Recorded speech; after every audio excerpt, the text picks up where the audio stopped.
In these perilous times, see from current events how biblical prophecy is coming to pass in front of our eyes.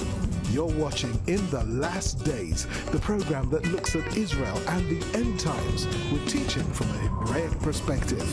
With Martin and Natalie Blackham, thank you to our friends and partners who make this program possible. Now, here's Martin and Natalie. Hi, welcome to the In the Last Days television program with myself, Martin Blackham. Natalie can't be with us today. She's behind the scenes, but she says hello. We're very excited today to have David Ha-Ivri, the director of the Shomron Liaison Office and spokesman for the Shomron Regional Council, the largest regional council by area in the whole of Israel. So welcome, you're very welcome today, David Tahara to the studio. Last week, David, we had you in and we were talking about the situation with Joseph's tomb, which a lot of our viewers would be very interested to know about. You were saying about the difficulty or the difficulties that the state of Israel has put you in, put the Jewish people in who want to go and visit the tomb, and about the yeshiva there. So perhaps you can tell us a bit more about what happened. And Joseph's tomb is located in the city of Shechem, the same city that the Arabs call Nablus. Shechem is in our tradition, we call the opening of the land of Israel, because all events in connection to the land of Israel all began in Shechem. The connection, Abraham, our father, who followed the calling of God, Hashem says to Abraham, Lech lecha, go out from your father's home to a land that I will show you. The next verse brings us to Shechem, Elon Moreh. That's where it all began. But also in other events throughout the Bible, we see that when Joshua brought the Jewish people into the land of Israel, again they gathered in Shechem, Elon Moreh, and other very important, significant events. But focusing on Joseph, we consider the righteous one, Yosef HaTzadik. Joseph was abducted by his brothers and sold off into slavery. The Midrash tells us that God promised Joseph, he said to him, from the land that you were stolen, from the land that you were abducted, you will be returned. And Joseph, as his father did before his father passed away, the Bible, the Torah tells us that Yaakov Avinu, Jacob, before he passed away, he called Joseph and asked him to be sure to bury him in the family burial place in Hebron. Joseph too, before he passed away, called on his brothers, and he made them swear, he made them promise that they would return his bones to the land of Israel. When Jacob gave special blessings to all of his sons before he passed away, to Joseph he gave a special blessing. He said to him, I will give you a special portion of the land of Israel. V'ani natati lecha shechem echad alachecha, a special portion, more than the others, something additional. And he awarded Joseph the land of Shechem. The tribes of Menashe and Ephraim, who are sons of Joseph, their land, their inheritance, that was given to them by Jacob, our father, is there in the area of the Shomron, the area that I represent. And in the center is the city of Shechem, Nablus. The Torah, the Bible tells us that the children of Israel brought the bones of Joseph into the land of Israel and buried him there in Shechem. So all of this is very significant. It's very important, our connection to the land. And this biblical location, the burial place of Joseph, not only is it recorded in the Bible, so it's one of the oldest, most historically documented burial places in the world. The Bible itself records that Joseph was buried there. But not only that, there has been a chain of testimony throughout the ages of people, pilgrims who visited the land of Israel throughout the ages and record in their diaries that they stopped there on the path, on the road, and visited Joseph's tomb. We even have a photograph that was taken by the German Army's intelligence before World War I of that area, and at that time Joseph's tomb was a lone building there in that field. There was nothing else there. Today when we visit the city of Shechem, when we visit Joseph's tomb, the entire area is very congested in building. We have the Balata refugee camp just south, and all of the building all around. But just 100 years ago, there was nothing there at all, only Joseph's tomb. So that was one site that was protected and throughout the ages. In the Oslo Agreement between Israel and the PLO, Israel gave over the responsibility of the city of Shechem, Nablus, to the Palestinian Liberation Organization, and they established the PA, the Palestinian Authority. In that agreement, in the Oslo Agreement, it was agreed upon on the sides that Jewish people would have free access to all holy places within areas that were given over to the Palestinian Authority. But not only that, the Joseph's tomb was given even a more important designation, that that area, the tomb itself, would stay under full Israeli control, even though the rest of the city was given over to the Palestinian Authority. In the year 2000, when the Arab residents started their rioting that they called the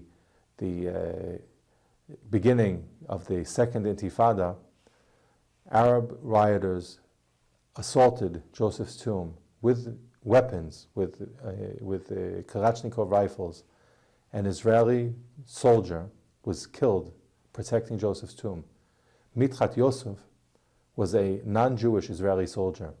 That too, I'm not sure how many of your listeners are aware of the fact that there are non-Jewish Zionists who are loyal to the state of Israel and serve in Israel's army. Mitchat Yosef was part of the Druze community, and all of their sons serve in the Israeli army. Mitchat Yosef was an Israeli soldier, an Arab Israeli soldier, and he was guarding the site of Joseph's tomb and killed by the Palestinian terrorists. There, the terrorist who overtook the site of Joseph's tomb ransacked the historical building and the yeshiva and everything that was there. There's online, there are videos of the rioting that went on at Joseph's tomb. The building was burnt. All of the Torah, all of the Bible, all of the holy books were all burnt. Everything was smashed and destroyed. Unfortunately, the Israeli government decided at that point not to make an effort to retake Joseph's tomb. And Jewish people had no access at all to Joseph's tomb for 7 full years. For 7 years, Jewish people were not able to access Joseph's tomb. On that day, by the way, I mentioned Mitchat Yosef, the Arab Israeli soldier who was killed protecting Joseph's tomb. A Jewish rabbi, a close friend of mine, Rabbi Hillel Lieberman, was also murdered by Arab terrorists as he tried to reach the site in order to protect the Torah scrolls. So 2 important people were killed on that day trying to protect Joseph's tomb. For 7 years, we had no access at all. 4 years ago, my friend and associate Gershon Masika was elected as the governor of the Shomron Regional Council in our municipal elections.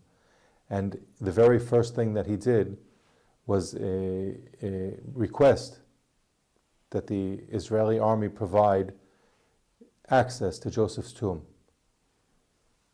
That had not happened for 7 full years. At the request of the newly elected governor, the IDF made an effort and allowed a small group that I was honored to be part of. We visited Joseph's tomb under the protection of the Israeli army. We had a prayer there. Gershon Masika made a special prayer to thank Hashem, to thank God for receiving the honor, the opportunity to be the leader of our community of the Samaria region. And he made an important statement there. He said that he would use the powers that he was received in that election in order to reconnect and to refurbish, to reestablish our connection with Joseph's tomb and to allow free access. When we visited that site, the site was totally destroyed. It was all black from burning.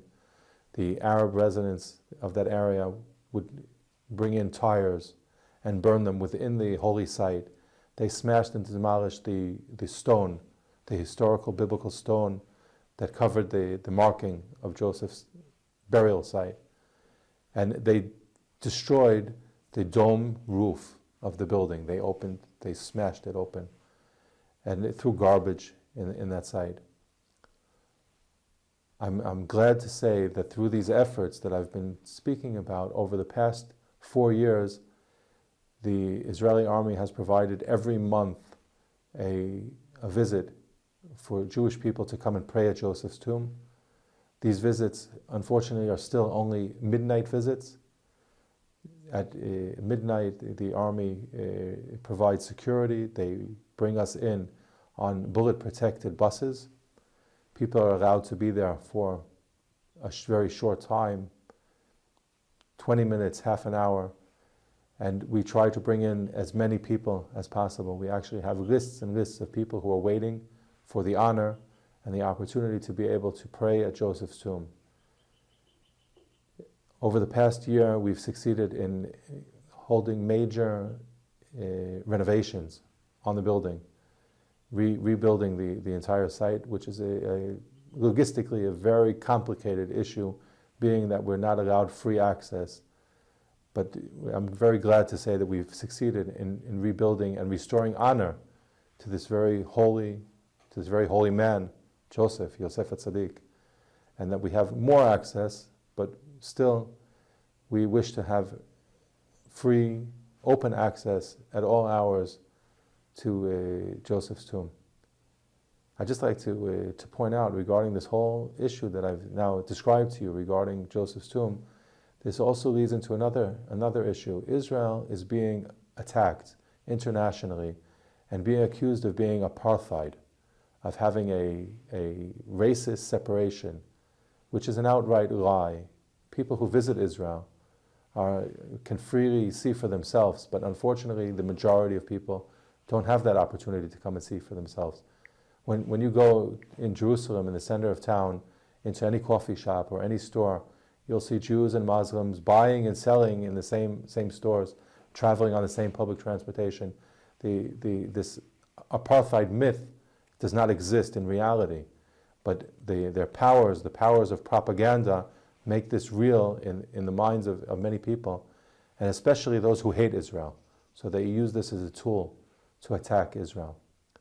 But ironically, the opposite does exist. There are areas within the land of Israel where Jewish people are not allowed free access. There are roads in the land of Israel that, because as a result of the Oslo Agreement, have been closed off for Jewish people. So road number 60, and I'd like to tell you more about road number 60. Road number 60, which is the historical path, the way of our fathers, parts of that road have been closed off for Jewish passage. There are very large signs on that road that in red that say Jewish people are not allowed past this sign. So while the anti-Israel propagandists are spreading lies around the world and saying that Israel is an apartheid that closes off roads to Arabs, which is a total lie, on the other hand, there are roads that are closed off to Jewish people, and that's not spoken about. The land of Judea and Samaria, this is really the heartland of Israel, the mountains of Israel, the Bible cities that we read about, Jerusalem, Bethlehem, Bethany, Hebron, Bethel, Shiloh, Shechem, they're all in this area, Judea and Samaria. And this is the very heart of Israel, and yet this propaganda from the media keeps on about this so-called West Bank. And so that it's very, very important for you to understand today that this is the very nitty-gritty part. This is where Abraham walked, where Joseph was buried, where the tabernacle was at Shiloh, and such an important area. Now, for Jewish people who are wanting to make Aliyah, that is, to return to the land of Israel, how easy is it for them to come into the communities? We know that Ariel is a big city, but how easy is it for them to move in as we speak, David? I've mentioned in our previous meeting that I myself made Aliyah with my family as a child. Making Aliyah is a Hebrew word that means to elevate, to ascend. And in our tradition, in our culture, we consider the land of Israel to be a higher standing than all of the other lands. The Jewish people were spread out, were dispersed in the exile, the great exile, 2,000 years ago, and have actually reached every different location in the world. Jews existed. Amazingly, we survived history. The Jewish people spread out in every different location, all faced Jerusalem in prayer 3 times a day, and cried and prayed for the day that they would be able to regather in the land of Israel and rebuild the land of Israel. Jewish people pray for the seasons of Israel around the world, pray for rain, for the agriculture in this land. But in this generation, we've seen the amazing phenomenon of this actually happening, that the Jewish people have actually returned from every corner of the world and have regathered and have become one. So you can enter a synagogue, say in the community that I live in Kfar Tapuach, there are Jewish people from every different background, Jewish people of every different complexion, every different color. White and brown Jews and black and Jews from Africa and dark Jews from India and Yemen and in North Africa and Poland. From every different exile, Jews have gathered together, and you can find them all in the same synagogue, praying in the same prayer book, in the same biblical Hebrew language that we have revived. And all of that is amazing. There's nothing like that in the history of the world. Making Aliyah from a Western country I have great respect for people, for Jewish people who get up from their homes in Great Britain, in America, in Europe, and make that move to live in Israel. Because there is a cultural gap. This is a Middle Eastern country with all of the Western influence that we have in Israel. Still, we're an Eastern country with an Eastern climate and an Eastern temperament, and it's not easy learning a new language and finding a job and adapting to the building standard and all of the other standards. So someone like yourself coming from Great Britain, here I think that you can appreciate what I'm drawing out. It's a great effort. And I'm glad to see that there's motivation of young Jewish families who wish to be part of that. They want to be part of Zionism. They want to be part of Israel. They want their children to grow up speaking Hebrew, living within the Jewish community. And they make that effort, and it's not a simple thing. It's a great difficulty in any place. Even a Western Jew who comes and lives in the center, in the city in Jerusalem, or in Ra'anana, or any of the other places where there's more of an English-speaking community and better facilities, it's not easy. Coming out and living in a Jewish community in the Samaria is so much more difficult. Not for me. I've been there with my family for over 20 years, and that's our home, and we're very glad that we live there. We enjoy the scenery. We enjoy the isolation. We enjoy living in a small community, way off the beaten track. But for someone who comes from a Western country, that's a great effort. It's a great leap. Some can do it. I don't know if it's meant for all. Our communities are open.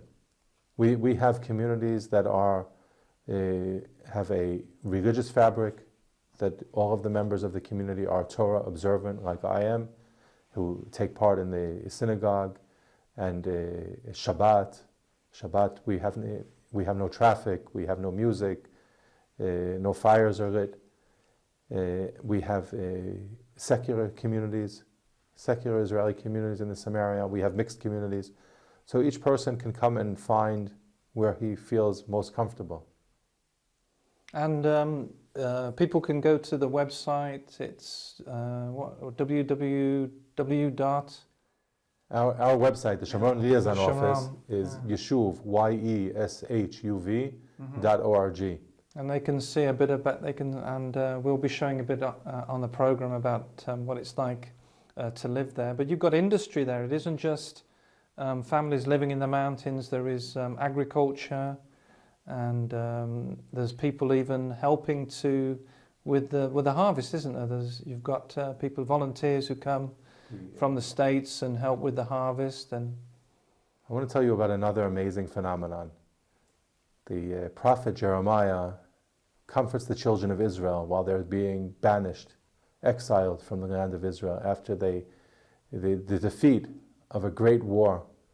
Everything was destroyed, and the army was destroyed, the country was destroyed. And the prophet says to the children of Israel, Otiti kramim b'harei Shomron. Again, you will plant vineyards in the mountains of the Samaria. Those are the words that the prophet thought to say, words of comfort to the children of Israel after this great defeat. From the words of the prophet, we see testimony that these mountains had vineyards. Apparently not just some vineyards, apparently this was something very central in the culture or the agriculture, in the industry of the Samaria at that time. When we established our communities in the Samaria some 30, 35 years ago, there was nothing. When you travel in the Samaria today, the hilltops that are not settled by Jewish communities are barren. For the most part, the Arab communities are in the lower grounds, and the mountaintops are all barren. That too is interesting to point out on a political aspect regarding the claims that the settlements, our communities are the so-called settlements. The Samaria is the so-called West Bank. And those claims that in some way the settlements are taking away something from the Palestinians, in what way? The lands that we cultivate, the lands that we build on, are lands that were unused. And if you put on some hiking boots and come and trek on the mountains with me, you'll see that these mountains are very hard terrain.